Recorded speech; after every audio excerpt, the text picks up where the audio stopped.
Forgot your WhatsApp secret code? In this quick video, I'll show you exactly how to reset it, step by step. First, open WhatsApp on your phone and make sure you're on the main chat screen. Now tap the three dots in the top right corner to open the menu, then tap Settings. Inside Settings, tap Account. This is where all your security options live.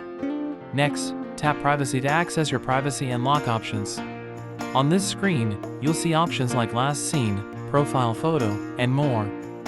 Now we're ready to find your secret code settings. Scroll down and look for Screen Lock or Chat Lock, depending on your version of WhatsApp. Tap Chat Lock. Here you'll see options related to locked chats and your secret code. Find the option that says Secret Code, then tap Reset Secret Code or Forgot Secret Code. WhatsApp will ask you to confirm using your fingerprint, face unlock, or phone PIN for security. Approve this step. Now, enter your new secret code carefully, and then confirm it by typing it again. That's it. Your WhatsApp secret code is now reset. Remember to store it safely, and you're all set to keep your chats private.